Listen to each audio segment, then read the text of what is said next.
Mountaineering is a perilous pursuit, a perilous dance with death that has claimed countless lives throughout history.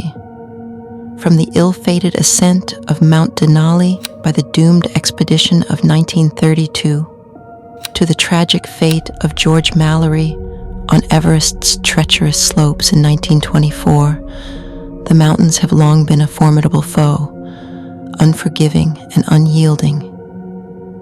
And yet, despite the warnings of the past, beginners still venture forth, driven by a primal urge to conquer the unconquerable. They start with smaller summits, cautiously building their skills and daring, ever aware of the dangers that lurk in every crevasse and avalanche. For in the unforgiving realm of the mountains, even the slightest misstep can prove fatal, as the ghosts of mountaineering's past so hauntingly attest. In November of 2022, Emily Sotelo, a 19-year-old sophomore at Vanderbilt University, set out to hike the White Mountains in New Hampshire. It was Thanksgiving break, and she planned to celebrate her upcoming 20th birthday with a hike. Emily was no stranger to the trails. She had summited 40 of New Hampshire's 48 peaks over 4,000 feet. Her goal was to conquer 3 more on this trip. Emily aimed to ascend the 5,249-foot Mount Lafayette via the Franconia Ridge Loop, an 8.1-mile trail known for its extremely rugged, exposed, and difficult terrain.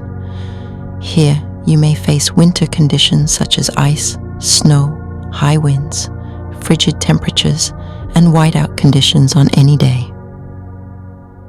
On the morning of November 20th, Emily's mother dropped her off at the trailhead at 4:30 a.m. She embarked on her solo trek. Undeterred by the fresh snow and overcast skies, Emily packed light: a banana, granola bars, a battery pack, and water. At 5 a.m., she texted her mother requesting quinoa, chicken, and papaya for lunch.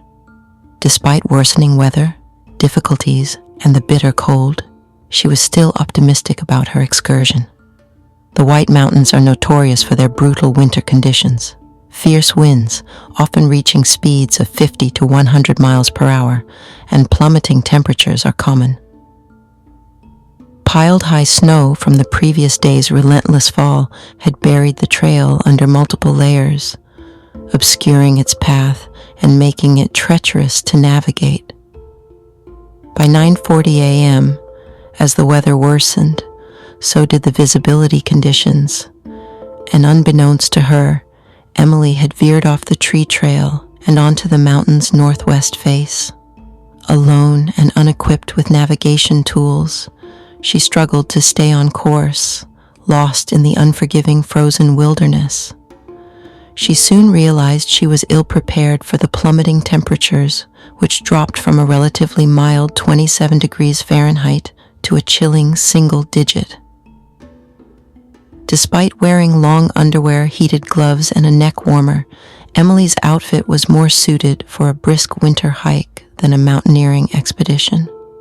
Her lightweight jacket, exercise pants, and low-cut trail running shoes left her exposed to the harsh conditions, and the absence of a hat allowed precious body heat to escape, leaving her core temperature vulnerable to the cold. By 11 a.m., Emily's mother received no response to her check-in text. Concerned, she alerted authorities. A desperate search for Emily ensued at the late afternoon, as 20 teams battled fierce winds and freezing temperatures to locate her. Despite their efforts, they failed to find her and retreated as night fell. The search resumed on November 21st, with a helicopter joining the effort, but progress was slow and laborious. On November 22nd, search teams found Emily's belongings and suspected tracks in the snow. They pressed on through dense thickets and waist-deep snow, following her trail, but were forced to retreat again as the brutal weather continued. On November 23rd, Emily's 20th birthday, search teams approached from different directions. At 11:15 a.m., the search party stumbled upon a chilling sight. Emily's lifeless form, cold and still, lying precariously close to the icy headwaters of Lafayette Brook, a haunting 3/4 of a mile from the fateful point where she had fatally strayed from the trail. She likely succumbed to exposure by the evening of November 20th, losing many of her belongings in a desperate attempt to escape the harsh weather. A New Hampshire National Guard helicopter retrieved her body, which was then transported to the Cannon Mountain ski area. Emily's family and the public mourned her loss. She was a bright, caring young woman, a trained EMT with dreams of becoming a doctor. Her family received an outpouring of support and urged donations to search and rescue teams. In the wake of Emily's tragic demise, U.S. National Fish and Game officials revealed a chilling parallel. A near-identical incident had occurred at the same location just a year prior, in 2021. On that occasion, a group of hikers had also strayed from the trail in similar treacherous weather conditions.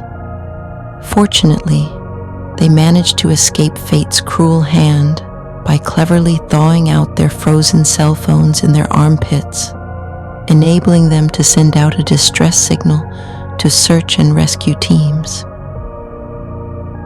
Reflecting on her daughter's tragic fate, Emily's mother recalled her own fascination with mountains, describing them as both beautiful and terrifying. She remembered a story she wrote about a mountain in Croatia, capturing the duality of nature's beauty and danger. Emily Sotelo's story is a poignant reminder of nature's unforgiving power. Her persistence and passion for hiking were met with harsh and tragic realities. As her family considers launching a foundation in her memory, they hope her story will serve as a warning and a lesson for all adventurers.